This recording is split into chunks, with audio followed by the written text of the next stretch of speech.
Dia 23 de novembro. Capítulos de hoje: Marcos 11 e 12, Daniel 8. Marcos 11.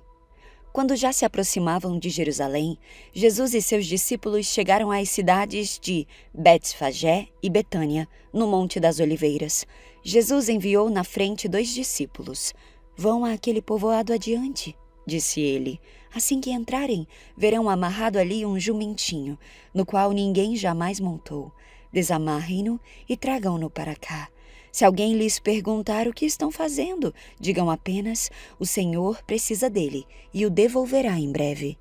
Os 2 discípulos foram e encontraram o jumentinho na rua, amarrado junto a uma porta. Enquanto o desamarravam, algumas pessoas que estavam ali perguntaram: «O que vocês estão fazendo desamarrando esse jumentinho?» Responderam conforme Jesus havia instruído e os deixaram levar o animal. Os discípulos trouxeram o jumentinho, puseram seus mantos sobre o animal e Jesus montou nele.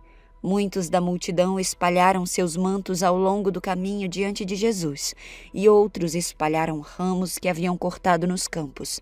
E as pessoas, tanto as que iam à frente como as que o seguiam, gritavam: «Hosana! Bendito é o que vem em nome do Senhor!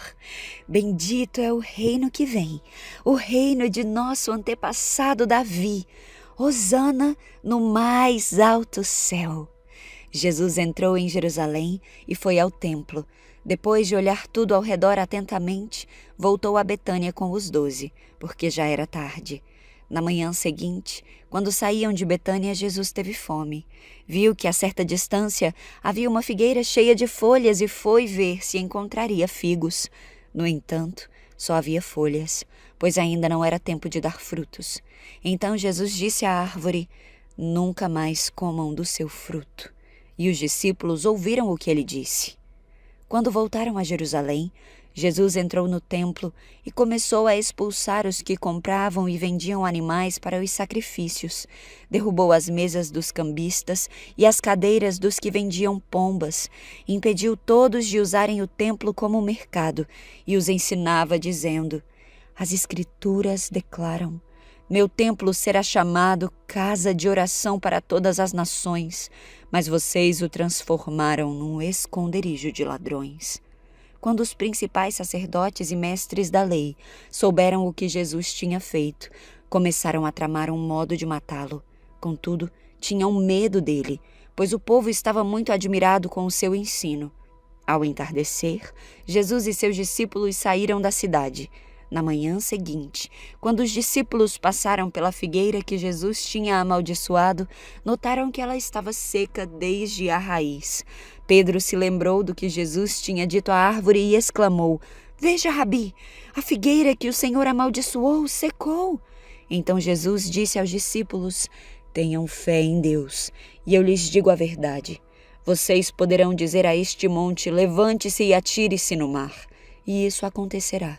É preciso, no entanto, crer que acontecerá e não ter nenhuma dúvida em seu coração. Digo-lhes que, se crerem que já receberam, qualquer coisa que pedirem em oração lhes será concedido. Quando estiverem orando, se tiverem alguma coisa contra alguém, perdoem-no, para que seu Pai no céu também perdoe seus pecados. Mas se vocês se recusarem a perdoar, seu Pai no céu não perdoará seus pecados». Mais uma vez, voltaram a Jerusalém. Enquanto Jesus passeava pelo templo, os principais sacerdotes, os mestres da lei e os líderes do povo vieram até ele e perguntaram: «Com que autoridade você faz essas coisas? Quem lhe deu esse direito?» Jesus respondeu: «Eu lhes direi com que autoridade faço essas coisas, se vocês responderem a uma pergunta. A autoridade de João para batizar vinha do céu ou era apenas humana? Respondam-me». Eles discutiram a questão entre si. Se dissermos que vinha do céu, ele perguntará por que não cremos em João. Mas será que ousamos dizer que era apenas humana? Tinham medo do que o povo faria, pois todos acreditavam que João era profeta. Por fim responderam: «Não sabemos». Jesus replicou: «Então, eu também não direi com que autoridade faço essas coisas. Marcos 12. Então Jesus começou a lhes ensinar por meio de parábolas. Um homem plantou um vinhedo, construiu uma cerca ao seu redor, um tanque de prensar e uma torre para o guarda. Depois arrendou o vinhedo a alguns lavradores e partiu para um lugar distante. No tempo da colheita da uva, enviou um de seus servos para receber sua parte na produção. Os lavradores agarraram o servo, o espancaram e o mandaram de volta de mãos vazias. Então o dono da terra enviou outro servo, mas eles o insultaram e bateram na cabeça dele. O próximo servo que ele mandou foi morto. Outros servos que ele enviou foram espancados ou mortos, até que só restou um, seu filho, muito amado. Por fim, o dono o enviou, pois pensou, certamente respeitarão meu filho. Os lavradores, porém, disseram uns aos outros, aí vem o herdeiro da propriedade. Vamos matá-lo e tomar posse desta terra. Então o agarraram, o mataram e jogaram seu corpo para fora do vinhedo. O que vocês acham que o dono do vinhedo fará? Perguntou Jesus. Ele virá e matará os lavradores e arrendará o vinhedo a outros. Vocês nunca leram nas Escrituras? A pedra que os construtores rejeitaram se tornou a pedra angular. Isso é obra do Senhor e é maravilhosa de ver. Os líderes religiosos queriam prender Jesus, pois perceberam que eram eles os lavradores maus a que Jesus se referia. No entanto, por medo da multidão, deixaram-no e foram embora. Mais tarde, os líderes enviaram alguns fariseus e membros do partido de Herodes com o objetivo de levar Jesus a dizer algo que desse motivo para o prenderem. Disseram, Mestre, sabemos como o Senhor é honesto, é imparcial e não demonstra favoritismo. Ensina o caminho de Deus de acordo com a verdade. Agora diga-nos, é certo pagar impostos a César ou não? Devemos pagar ou não? Jesus percebeu a hipocrisia deles e disse, por que vocês tentam me apanhar numa armadilha? Mostrem-me uma moeda de prata e eu lhes direi. Quando lhe deram a moeda, ele disse, de quem são a imagem e o título nela gravados? Eles responderam, de César.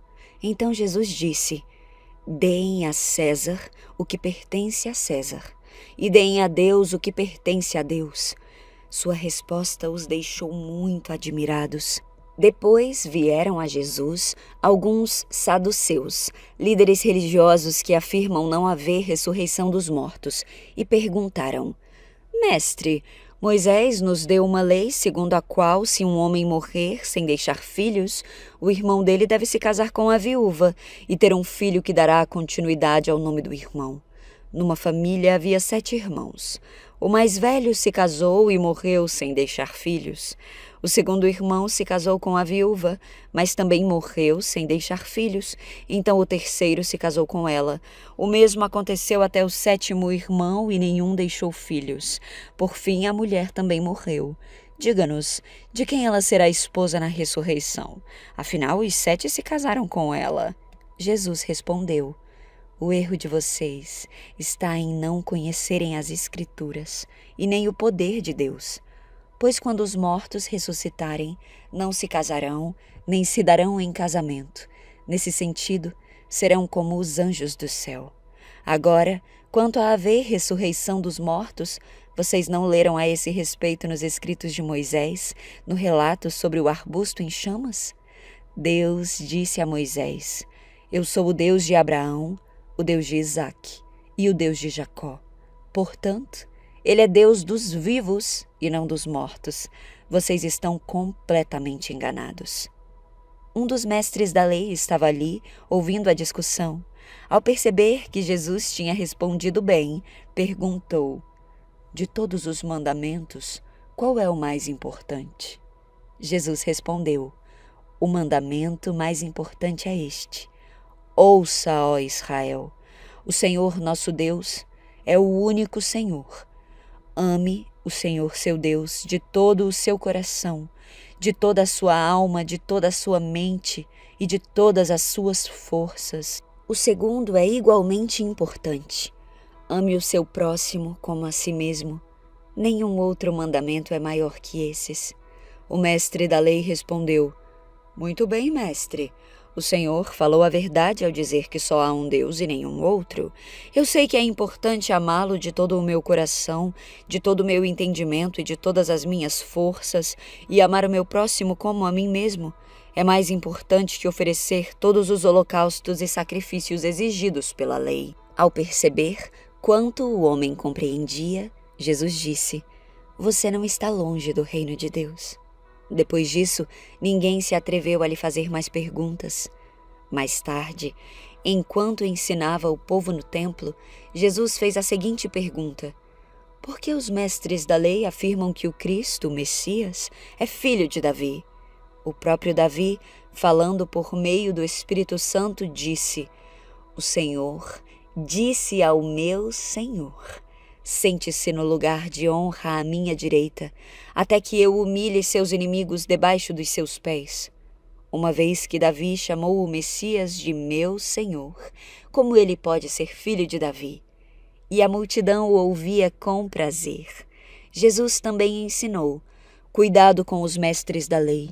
Eles gostam de se exibir com vestes longas e de receber saudações respeitosas quando andam pelas praças. E como gostam de sentar-se nos lugares de honra nas sinagogas e à cabeceira da mesa nos banquetes.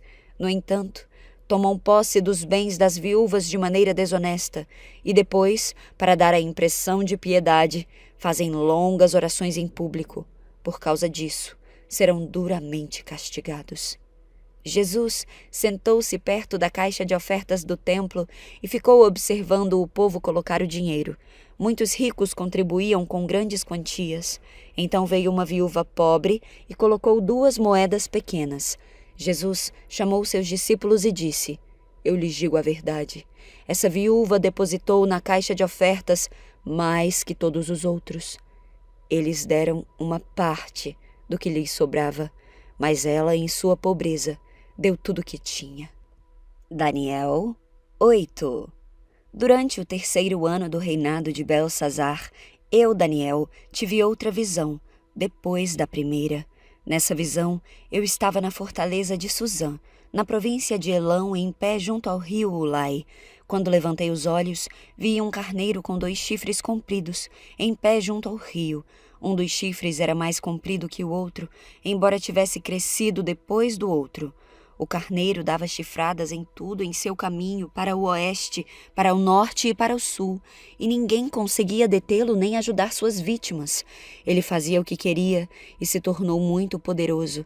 Enquanto eu observava, de repente um bode surgiu do oeste e atravessou a terra com tanta rapidez que nem sequer tocou o chão. Esse bode, que tinha um chifre enorme entre os olhos, foi na direção do carneiro de 2 chifres que eu tinha visto em pé junto ao rio e avançou sobre ele cheio de fúria. O bode atacou o carneiro furiosamente e o atingiu com um golpe que quebrou seus 2 chifres. O carneiro ficou sem forças para resistir e o bode o derrubou e o pisoteou. Ninguém foi capaz de livrar o carneiro do poder do bode. O bode se tornou muito poderoso, mas no auge de seu poder, seu grande chifre foi quebrado.